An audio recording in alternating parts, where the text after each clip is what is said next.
जय श्री कृष्णा। स्वागत है आपका भास्कर एस्ट्रो यूट्यूब चैनल में। मैं हूं सर्वेश कुमरावत, ज्योतिषी और टेरो कार्ड रीडर, और एक बार फिर से हाजिर हूं एक नए वीडियो के साथ में। इस वीडियो में हम बात करेंगे श्री गणपति के 8वें अवतार के बारे में, धूम्रवर्ण अवतार। आपको जैसे पता ही है कि श्री गणेश सीरीज आपके पास डेली वीडियो आ रहे होंगे। श्री गणेश सीरीज चल रही है और उसमें हमने ये जाना, श्री गणेश सीरीज में सबसे पहले वीडियो में हमने ये जाना था कि गणेश जी की उत्पत्ति कैसे हुई, कैसे उनका जन्म हुआ और शनि का उनके जन्म से क्या संबंध है। ऐसी अलग अलग कथाएं जो उस वीडियो में मैंने बताई थी। उसके बाद गणेश जी के 8 अवतार हुए, गणपति जी के 8 अलग अलग अवतार हुए। सबसे पहला अवतार था वक्रतुंड अवतार, दूसरा अवतार एकदंत अवतार, तीसरा महोदर, चौथा अवतार उनका गजानन अवतार हुआ, पांचवा अवतार हुआ लंबोदर, छठा अवतार हुआ विकटावतार और सातवां अवतार हुआ विघ्नराज अवतार। उसके बाद आज हम 8वें अवतार के बारे में बात करेंगे, जिसमें उनका नाम है धूम्रवर्ण अवतार। धूम्रवर्ण अवतार, अब इससे क्या समझ में आता है? धूम्रवर्ण अवतार मतलब कि धुएं के समान उनका शरीर का रंग है। मतलब धूम्रवर्ण अवतार में जैसे आपने थंबनेल में देखा होगा, गणेश जी के जो शरीर का कलर है, रंग है, वो काला है, कृष्ण वर्ण है, तो इसलिए उनको धूम्रवर्ण अवतार कहा गया। अब आगे बढ़ने से पहले मैं आप सभी से रिक्वेस्ट करना चाहता हूं कि आप जल्द से जल्द सबसे पहले वीडियो को चैनल को सब्सक्राइब कर लीजिए, और सब्सक्राइब करने के साथ ही बेल आइकॉन आपको वहां पर नजर आएगा, उसको टैप कर दें। टैप करेंगे तो आपको 4 ऑप्शंस वहां पर दिखेंगे, आपको ऑल को सिलेक्ट करना है। इससे क्या होगा, इससे हमारे इस YouTube चैनल पर, भास्कर एस्ट्रो YouTube चैनल पर जब भी कोई वीडियो अपलोड होगा तो आपके पास नोटिफिकेशन आ जाएगा, जिससे आप कोई भी वीडियो मिस नहीं करेंगे। और इसके अलावा आगे आने वाले वीडियो में 4 वीडियो और आएंगे श्री गणेश सीरीज के, तो उसमें हम बात करेंगे गणेश जी के 32 स्वरूपों के बारे में। बहुत कम लोगों को पता है कि गणेश जी के 32 स्वरूप भी हैं। जी हाँ, तो उनके बारे में हम आने वाले वीडियो में बात करेंगे।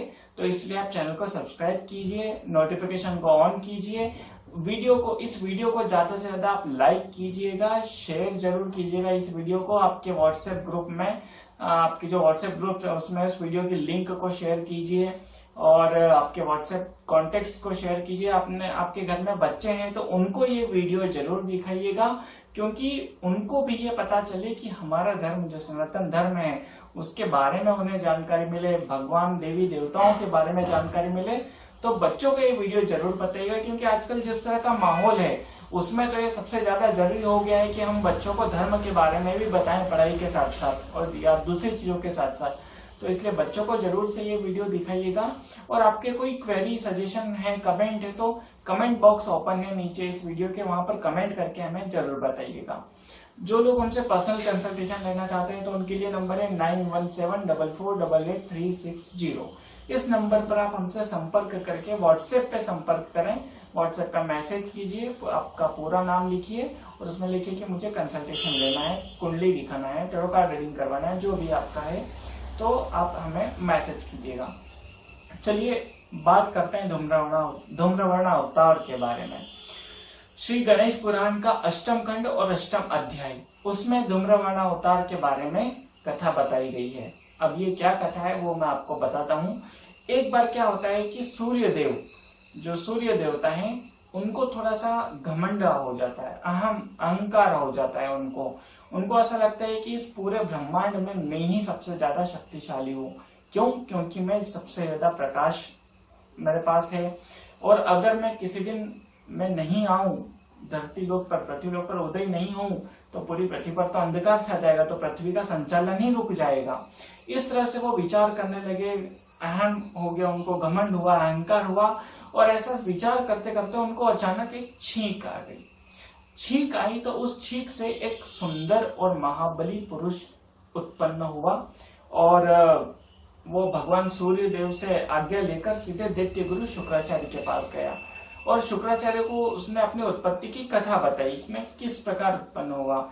तब शुक्राचार्य ने उससे कहा कि तू सूर्य देव की छींक से उत्पन्न हुआ है, वो भी अहम का विचार, अहंकार जब वो कर रहे थे और उस समय छींक आई और तुम उत्पन्न हुए हो, तो इसलिए तुम्हारा नाम अहंतासुर होगा। तो वहां से अहंतासुर उसका नाम हुआ। फिर शुक्राचार्य की आज्ञा लेकर वो गणेश जी की तपस्या के लिए, पूजन के लिए वन में गए। दैत्य गुरु शुक्राचार्य ने उसे आदेश दिया कि तुम वन में जाओ, गणपति जी की आराधना करो, तपस्या करो और उनसे वरदान मांगो। तो उनके आदेशानुसार वो वन में गया, तपस्या करी, कई सालों तक तपस्या की। गणपति जी प्रसन्न हुए उसकी तपस्या से और उसके सामने प्रकट होते हैं। जब गणपति जी प्रकट होते हैं तो हाथी जैसा मुख उनका और एक दांत, 3 बड़े बड़े नेत्र, इस प्रकार बड़े कान, बड़ा उदर उनका, इस प्रकार से वो दर्शन देते हैं अपने धूम्रवर्ण अवतार में। अब क्या होता है कि गणेश जी उससे बोलते हैं कि मैं खुश हूं तुमसे, तुम्हारी तपस्या से, तुम वरदान मांगो। तब अहंतासुर बोलता है कि मुझे आप ये वरदान दीजिए कि मैं त्रैलोक्य पर विजय प्राप्त करूं और सारे लोकों पर, त्रैलोक्य पर मतलब पृथ्वी लोक, स्वर्ग लोक, पाताल लोक, सभी जगहों में विजय प्राप्त करूं, मेरा अधिकार हो, मेरा राज्य हो वहां पर, और मुझे अमरत्व का वरदान दीजिए, मृत्यु को मैं प्राप्त न हो। इस प्रकार से गणपति जी से वो वरदान मांगता है। तो गणपति जी हालांकि बोलते हैं कि ये तो थोड़ा सा मुश्किल है, लेकिन फिर भी वरदान वो उसको दे देते हैं। अब जब ऐसा होता है तो अहंतासुर जो है वो और ज्यादा शक्तिशाली हो जाता है, और ज्यादा पराक्रमी हो जाता है। हालांकि वो फिर वापस अपने राज्य जाता है, वहां पर राज्य को विस्तार करता है, विवाह करता है, अपनी सेना एकत्रित करता है, बड़े बड़े शूरवीरों को, दैत्यों को अपनी सेना में शामिल करता है। और उसके बाद फिर वो ब्रह्मांड विजय के लिए, जैसा कि उसने वरदान मांगा था, ब्रह्मांड विजय की यात्रा के लिए निकलता है। जब ब्रह्मांड विजय की यात्रा के लिए निकलता है तो समस्त संसार पर, सबसे पहले पृथ्वी लोक पर, फिर पाताल लोक पर, इंद्र लोक पर, वैकुंठ, कैलाश लोक, सारे ब्रह्मांड पर उसका अधिकार हो जाता है। जब वो सारे ब्रह्मांड पर अधिकार कर लेता है तो फिर वो खुद को और ज्यादा अहंकारी, उसके मन में अहंकार, और ज्यादा अहंकार हो जाता है, वो खुद को भगवान मानने लगता है। इस कारण से क्या होता है कि धरती पर अत्याचार बढ़ता है, चोरी, अत्याचार, पाप, ये सब बढ़ने लगता है और ज्यादा से ज्यादा मनुष्य परेशान होते हैं, देवता भी परेशान होते हैं, देवता लोग भी अपने लोग छोड़कर वनों में भटकते हैं। तब एक दिन क्या होता है, इस प्रकार का जब होता है माहौल, तो एक दिन अधर्म धारक नाम का एक असुर उसकी सभा में आता है, अहंतासुर की सभा में, उसके महल में जाता है और उसको बोलता है कि तुमने ब्रह्मांड पर विजय तो प्राप्त कर ली है, लेकिन जो देवता हैं जिनके लोक पर तुमने कब्जा किया है, जैसे वैकुंठ लोक है, कैलाश पर्वत है, ब्रह्म लोक है, स्वर्ग लोक है, जहां पे भी तुमने कब्जा किया है, तो वो जो देवता हैं वो एक जगह एकत्रित होकर भगवान की आराधना, यज्ञ कर रहे हैं, जब तक पूजन कर रहे हैं, इससे उन्हें शक्ति मिल रही है, उन्हें बल मिल रहा है, तो तुम इनका नाश करो। अधर्म धारक नाम का असुर ऐसा अहंतासुर से बोलता है कि तुम इनका नाश करो, फिर हमेशा के लिए सारी पृथ्वी, सारे लोग, ब्रह्मांड तुम्हारा हो जाएगा। तो अहंतासुर को ये बात उसकी पसंद आती है कि हाँ बात तो सही है। तो वो यज्ञ पर, जब तब, पूजन आराधना पर वो बैन लगा देता है। वो कोई भी, वो अपने सैनिकों का आदेश देता है कि कोई भी यज्ञ जब तक करता दिखे तो उसे तुरंत मृत्यु, उसे तुरंत मार दे। ऐसा वो आदेश उसके सैनिकों को देता है, रोक लगा देता है ये सब पूजा पाठ, यज्ञ जब तब पर। अब जब ऐसा होता है तो जो मंदिर होते हैं उन मंदिरों से भी वो भगवान की प्रतिमाएं निकाल कर बाहर फिकवा देता है। जैसे गणेश मंदिर है तो गणेश मंदिर में से वो सारी गणेश की जो प्रतिमाएं हैं वो निकाल कर, तुड़वा कर उनको बाहर फिकवा देता है। इस तरह से वो और ज्यादा गलत काम करता है, अधर्म करता है। जब ऐसा होता है तो सारे ऋषि मुनि, भगवान, देवी देवता सारे परेशान हो जाते हैं और तब वो एक जगह एकत्रित होकर भगवान गणपति की आराधना करते हैं, उनका आह्वान करते हैं। तब गणपति जी प्रकट होते हैं तो सारे देवी देवता, ऋषि मुनि उनसे अपनी समस्या बताते हैं कि इस प्रकार की समस्या है और हमें अहंतासुर से हमें छुटकारा दिलाइए।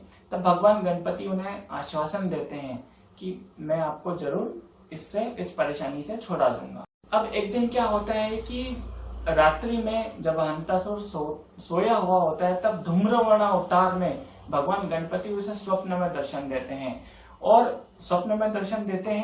और उससे कहते हैं कि ये सारे जो राज्य तुमने लिए हैं तुरंत अभी के अभी तुम सारे देवता जिन जिन से तुमने लिए उनको वापस लौटा दो, अन्यथा तुम्हारा वध मैं कर दूंगा। और फिर से ये अधर्म छोड़ो, अत्याचार छोड़ो, मेरी शरण में आ जाओ। इस प्रकार से उसको स्वप्न में दर्शन देते। लेकिन वो थोड़ा भयभीत तो होता है, लेकिन जब अपने जो सभा के जो सदस्य हैं उसके जिनसे वो विचार विमर्श करता है उनको भी ये स्वप्न के बारे में बताता है। लेकिन वो उसको बोलते हैं कि भाई तुम तो सबसे ज्यादा शक्तिशाली हो, पूरे ब्रह्मांड पर तुम्हारा अधिकार है, तुम्हें कौन छू भी नहीं सकता कोई। तो वो स्वप्न का विचार छोड़ देता है। कुछ दिन और बीतते हैं तो एक बार देवर्षि नारद उसके पास आते हैं और उससे कहते हैं कि तुम धूम्रवर्ण अवतार धूम्रवर्ण की भगवान धूम्रवर्ण की शरण में जाओ, गणपति की शरण में जाओ। जब ऐसा वो सुनता है तो वो क्रोधित होता है और वो सीधा देवताओं को मारने के लिए चला जाता है, उनका संहार करने के लिए निकलता है। जो ऋषि मुनि है उनको मारने के लिए वो युद्ध करता है, उनसे अपनी सेना लेकर वो इधर उधर भागता रहता है। तब भगवान जो सारे देवी देवता हैं वो भगवान गणपति की का आह्वान करते हैं, उनसे मदद मांगते हैं। तब भगवान गणपति धूम्रवर्ण अवतार में फिर से प्रकट होते हैं और वो हंतासुर को कहते हैं कि देख, आखिरी बार मैं तुझे ये चेतावनी दे रहा हूँ, या तो तू मेरी शरण में आ, सभी को अपना राज्य लौटा, अन्यथा तेरा मैं वध करूंगा। फिर भी वो मानता नहीं है, भगवान से युद्ध करता है। जब उसे हर तरह से अपनी पराजय लगती है कि अब तो मुझे कोई बचा नहीं सकता, तब वो दैत्यगुरु शुक्राचार्य के पास जाता है कि मेरी रक्षा करो।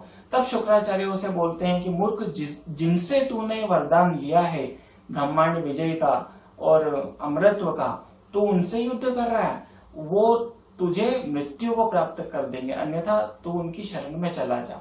जब वो ऐसा सुनता है तो उसे भी समझ आता है कि नहीं, ये तो मैं गलत कर रहा हूँ। तब वो फिर से दौड़ता हुआ भगवान धूम्रवर्ण की शरण में जाता है, गणपति जी की शरण में जाता है, उनसे क्षमा याचना करता है और अधर्म त्याग कर सारा जो जिस लोक पे उसने कब्जा किया था, जिस राज्य पे उसने कब्जा किया था दूसरे के और देवी देवताओं के, सबको वो अपना राज्य फिर से दे देता है और हमेशा के लिए भगवान धूम्रवर्ण की वो शरण ले लेता है। तो ये था धूम्रवर्ण अवतार की कथा। वीडियो आपको कैसा लगा जरूर बताइएगा और वीडियो को पूरा देखने के लिए आपका बहुत बहुत धन्यवाद। जय श्री कृष्ण।